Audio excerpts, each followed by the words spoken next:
Hey YouTube, Kokona here. I'm starting a blog. I'm starting a blog about my gardening. I purchased this greenhouse for about $80. It's 56 inch by 56 inch by 72 tall. Just big enough to fit in my room. Don't criticize me, I'm just a beginner. Okay, so over on this side is going to be my soil side. I've got my temperature humidity meter, so I can regulate what's going on in here. I've got my gloves. I don't handle any of my plants without gloves on. That's just to prevent my oils in my skin from ruining the plants. I've got my fertilizer here. I purchased a Miracle-Gro plant and vegetable all-purpose fertilizer. In this bag here, I've got an aeration stone hooked up to an air pump. I normally turn this on for about 20 minutes a day. It's not on right now because it's already run its cycle. Right now I have some mustard seeds in here, and I'm fixing to sprout mustards. You remember doing the beans in kindergarten and school and stuff with putting them in the bag and sprouting them in the bag. Everyone did that. I've got seedlings started for garlic chives. Down here I have Texas sweet onions. Those are doing great. Look at this. They've only been planted for about maybe a week and they're already starting to come all the way up here. Like, they're doing amazing. I have the watering cycle that I take care of the soil with, and then when I'm not watering, I have the same water that I feed them with. I spray the leaves. The reason I spray the leaves is because it activates the plant. It tells it that the soil is wet. It makes it want to drink.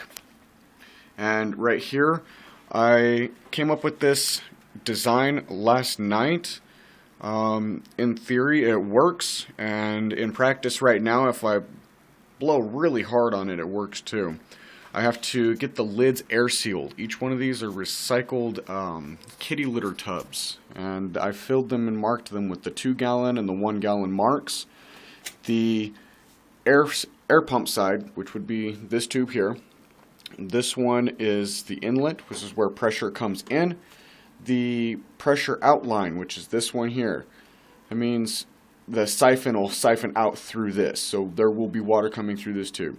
It sits just below the level of the line where the water sits, so it has water that it can access, but only until it gets down to that, until it siphons down to that line. And then it'll siphon down in through here, through this tube, and into here, which will drip into here, creating that positive pressure after I get this air sealed on there. Right now it just pops off at the slightest push, which is discomforting really. So it'll create the positive pressure in here, which will allow this one, which is barely underneath the level of the water, to turn on and activate, which will come over and feed through this tube. I haven't got it all set up finished yet, but it's in the process. So that'll feed all of these plants. Like I said at the beginning, this is my soil side. This is my hydroponics side.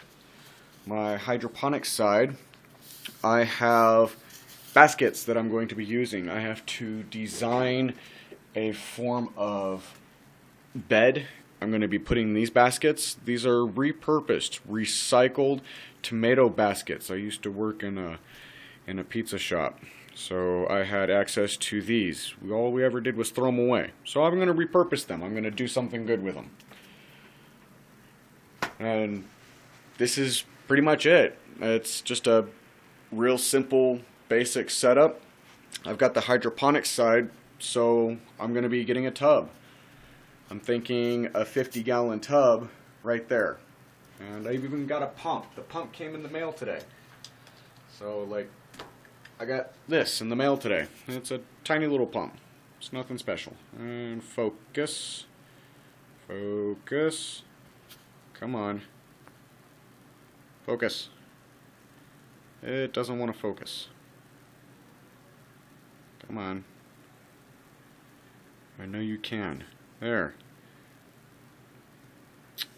Well, at any rate, it's a Songlong model number SL-381 submersible pump.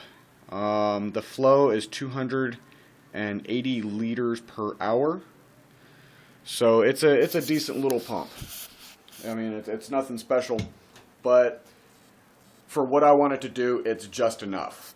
Which means that I will be able to have my hydroponics. I'll be able to get that going. If anyone has any suggestions or anything for me to try out in the hydroponics side, I'm going to be trying two things. I'm going to be getting perlite and I'm going to be getting expanded clay pellets. I've heard really good reviews about both of them. I'm going to try both of them. I really am. I'm going to try both of them and find out which one works for me. Not everyone's the same. So if you like my video, if you have any comments or suggestions, I won't put up with any negativity. I'm not a professional. I didn't say I know everything. Don't criticize me. If you want to help me, help me. That's great. That's what the internet's for. So post comments, like, subscribe, and always thanks for watching.